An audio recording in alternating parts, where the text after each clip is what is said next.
Hello student, आज हम एक नए चैप्टर की शुरुआत करते हैं जिसका नाम है ग्रेविटेशन। बच्चों, पिछला चैप्टर हम लोगों ने पढ़ा था Newton law of motion, force and law of motion, और आपने उसे अच्छे ढंग से उसको फॉलो किया। ग्रेविटेशन आइजैक न्यूटन ने बताया था कि जिसमें मास है उसमें ग्रेविटेशनल फोर्स होता है। यानी यदि हम देखें इसको, यदि हम दो पार्ट में बांट दें तो ग्रेविटी और force of attraction,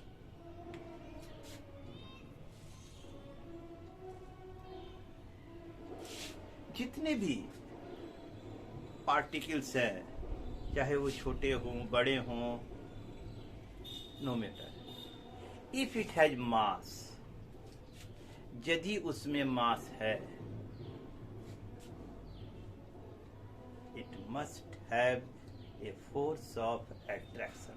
That means has capability to attract the other particle toward itself. जिसके पास मास ज्यादा है उसके पास फोर्स ऑफ अट्रैक्शन ज्यादा है, जिसके पास मास कम है फोर्स ऑफ अट्रैक्शन उसके पास कम है।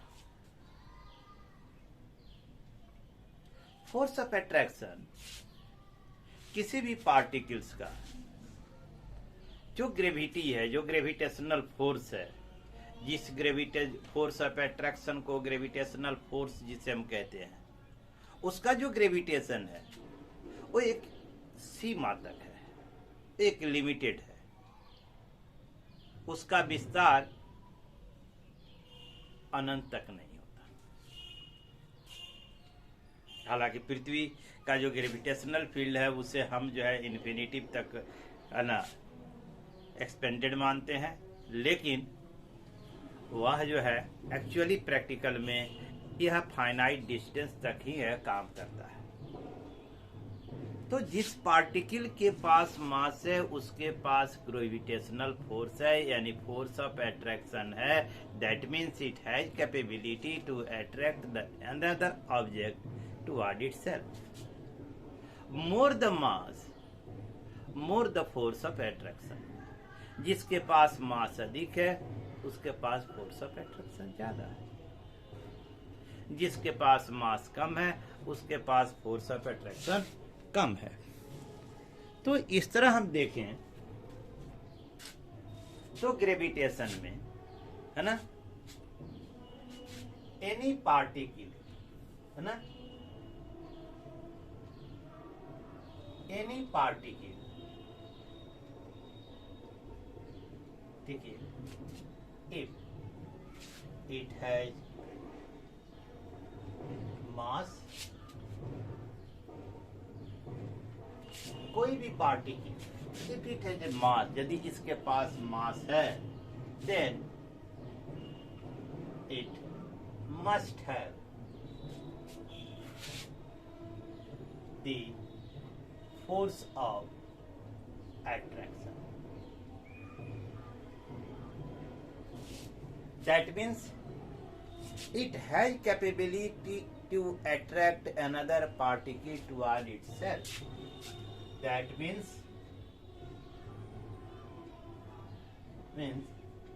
it has capability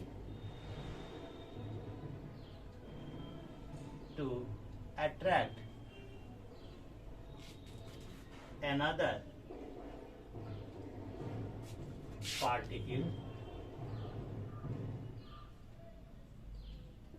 toward itself। ठीक है, इसका अर्थ है कि इसके पास किसी दूसरे पार्टिकल को अपनी ओर अट्रैक्ट करने की क्षमता है ना। Force of attraction that is the force of attraction, मतलब gravitational force, gravitational force is directly related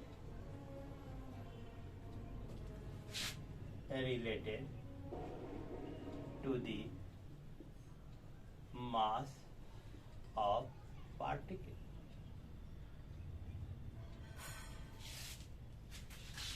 यह जो है पार्टिकल के मास से डायरेक्टली रिलेटेड होता है, ठीक है।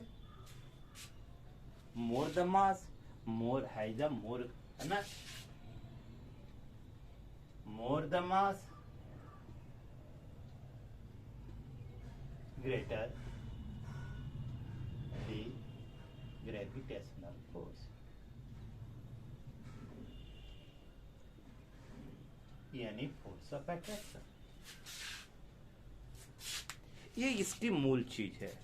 आइजैक न्यूटन ने जैसे इस चीज को बताया था कि जितने भी पार्टिकल्स हैं, यदि उनके पास मास है तो उनके पास एक एबिलिटी है किसी ऑब्जेक्ट को अपनी ओर अट्रैक्ट करने की, ठीक है। और इसी फोर्स ऑफ अट्रैक्शन को हम ग्रेविटेशनल फोर्स कहते हैं। इसमें एक घटना आती है जिसे आप बच्चों आप बखूबी जानते भी होंगे कि आइजैक न्यूटन एक बार सेब के बाग में नीचे लेटा हुआ था। एक सेब टूटकर नीचे गिरा जिसने उसे डिस्टर्ब किया, लेकिन यह सेब बार बार जो है ना, जब एक गिरा दो गिरा तो उसके मन में यह सवाल पैदा हुआ कि यह सेब पेड़ से टूटकर नीचे क्यों आता है, ऊपर क्यों नहीं जाता। इस क्वेश्चन ने, जो उसके अंदर जो यह क्वेश्चन एराइज हुआ, फोर्स हिम, वह उसे बाध्य कर दिया सोचने पर। और इसी सोचने पर बाध्य होने के बाद आइजैक न्यूटन ने एक्सपेरिमेंटली इसे साबित किया कि आखिर क्यों एक सेब टूटकर पेड़ से नीचे की ओर आता है। और तब उन्होंने एक लॉ दिया जिसे हम न्यूटन्स ग्रेविटेशनल लॉ के नाम से जानते हैं। न्यूटन्स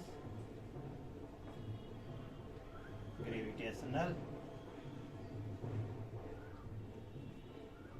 लॉ, इसे हम कहते हैं न्यूटन्स ग्रेविटेशनल लॉ या यूनिवर्सल ग्रेविटेशनल लॉ, ठीक है। न्यूटन्स ग्रेविटेशनल लॉ या यूनिवर्सल ग्रेविटेशनल लॉ। तो क्या था यह नियम, आइए देखते हैं। न्यूटन ने बताया इस ब्रह्मांड में यानी यूनिवर्स में किन्हीं दो पार्टिकल्स के बीच में जो फोर्स ऑफ अट्रैक्शन लगता है उसे हम ग्रेविटेशनल फोर्स कहते हैं। And that gravitational force is directly proportional to the product of the masses, यानी दोनों पार्टिकल के मास के प्रोडक्ट के डायरेक्टली प्रोपोर्शन होता है। And inversely proportional to the square of the distance between them, और दोनों पार्टिकल के बीच की जो डिस्टेंस होती है उसके स्क्वायर के इनवर्सली प्रोपोर्शनल होता है, ठीक है ना। According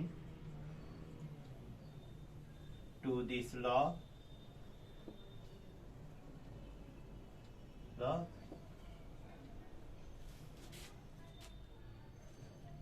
the force of attraction between any two particles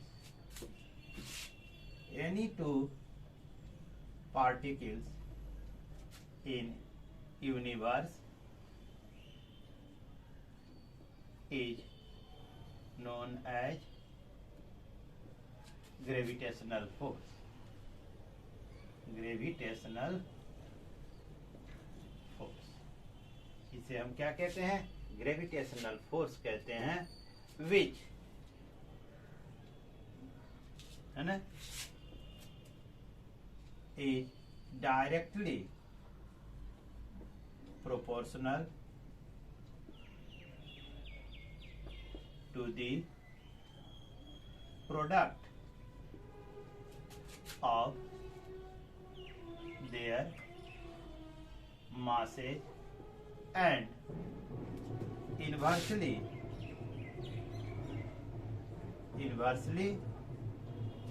proportional to the square of distance between them. This force acts along the straight line joining the two particles. ठीक है, तो देखा आपने, according to this law the force of attraction between any two particle in universe is known as a gravitational force which is directly proportional to the product of their masses and inversely proportional to the square of the distance between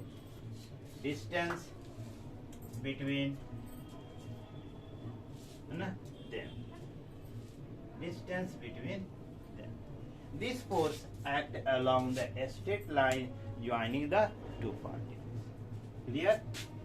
आइए देखते हैं mathematical form of Newton's gravitational law.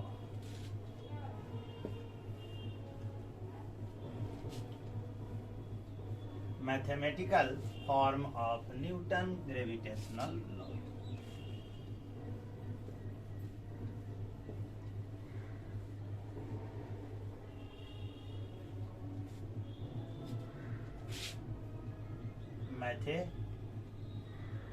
Mathematical form of Newton's gravitational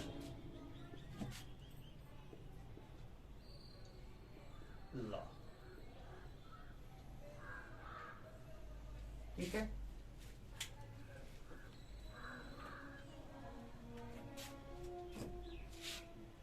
suppose that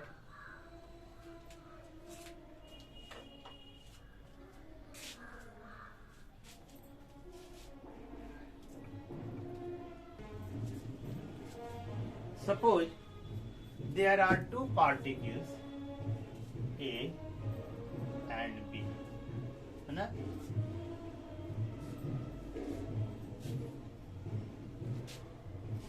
having masses m1 and m2 are separated by a distance r from each other. ठीक है, suppose there are two particles A and B of masses m1 and m2 are, है ना, separated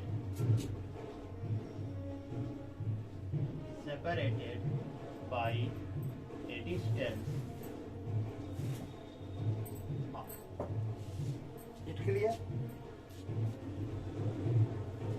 ये दोनों particles एक दूसरे से separate.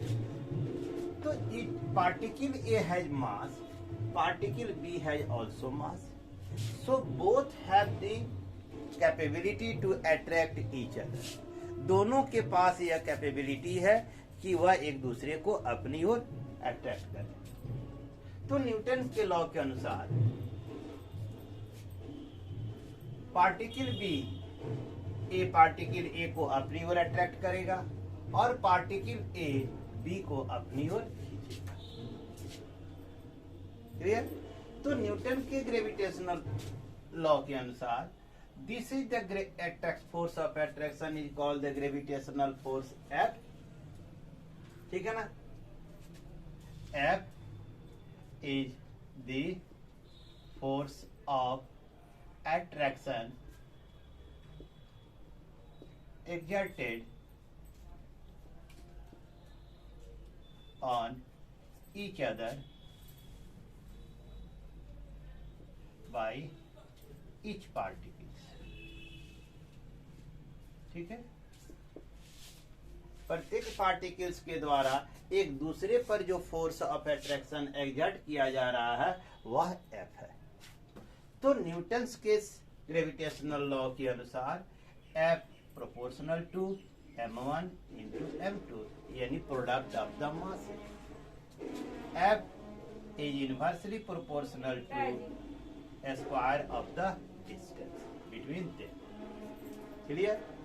इन दोनों को मिला दें on combination of above two, है ना? तो F is proportional to m1 m2 by r। Proportionality हटा दें, ठीक है? तो F equal to G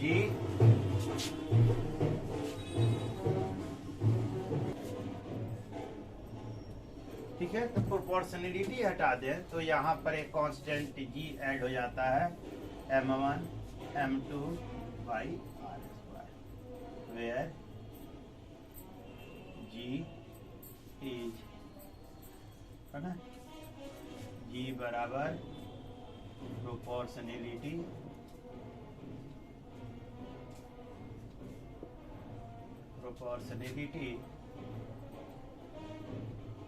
constant also called universal gravitational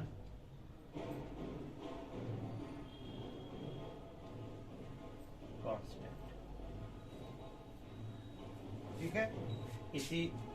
this is your mathematical form of the Newton's gravitational law. ठीक है? F is the force of attraction, that is the gravitational force, equal to G m1 m2 by r square, where G is the proportionality constant, also called the universal gravitational constant। Means the value of G is fixed everywhere in universe। The value of G is fixed, है ना? Everywhere in universe. Clear? यह जो है value universe में हर जगह fix होती है, यह नहीं बदलता। ठीक है?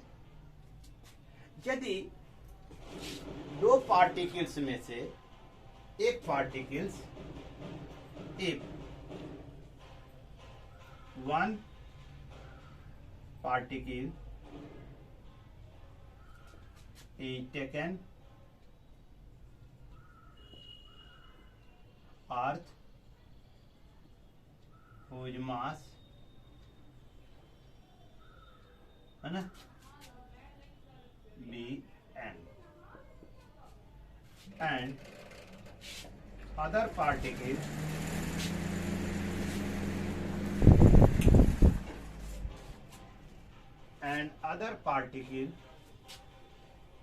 है ना of mass m। ठीक है ना? If one particle is taken earth, यदि एक पार्टिकल को अर्थ ले लिया जाए, ना, उज मास भी m, जिसका मास क्या है m हो, और दूसरी पार्टिकल्स लिया जा अदर पार्टिकल्स, है ना, other particle of mass, clear. The other particle lie on the surface of earth, यदि दूसरी पार्टिकल पृथ्वी की सतह पर हो तो अर्थ के सेंटर से और पार्टिकल के बीच का जो डिस्टेंस होगा, है ना, therefore the distance between the other particle and the center of the earth, है ना, therefore the distance between the other particle and the center of earth will be r, where r बराबर radius of the अर्थ, क्या है ये, radius of the earth है, where r is the radius of the earth।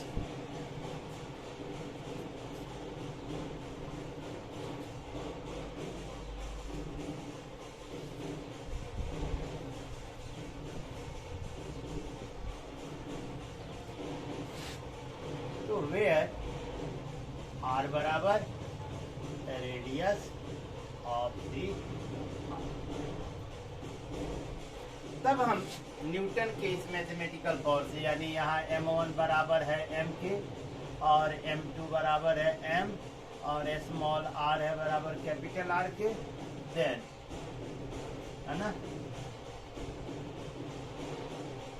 Newton gravitational law,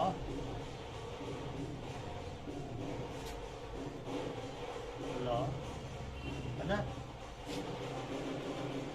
then according to Newton's gravitational law, F is equal to G(m)m by r, ठीक है।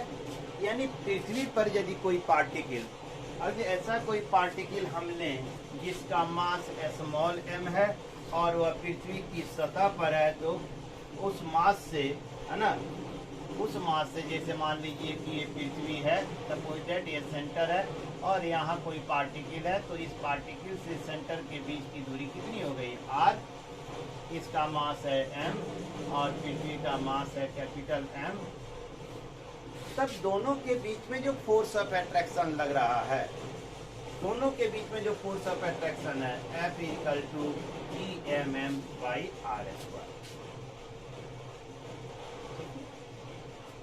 तो आपने इसे ठीक से समझा कि इसी फोर्स को हम ग्रेविटी कहते हैं। The force of attraction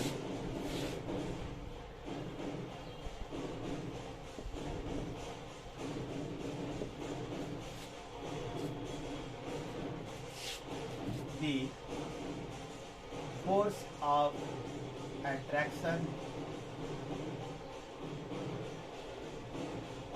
or gravitational force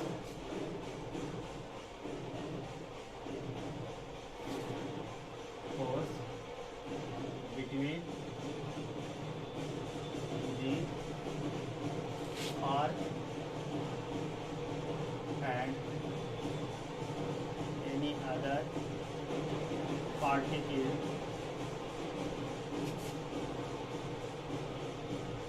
is called gravity।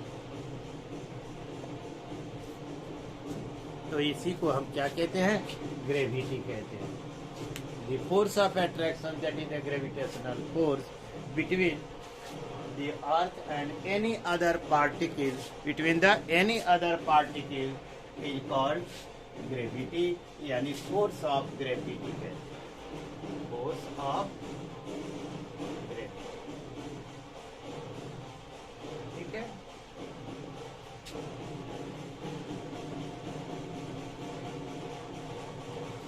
तो बच्चों आज के वीडियो में न्यूटन्स ग्रेविटेशनल लॉ के बारे में पढ़ा। अगले वीडियो में हम फिर कुछ ग्रेविटेशन से रिलेटेड कुछ और टॉपिक्स पर चर्चा करेंगे। Till then have a nice day, thank you.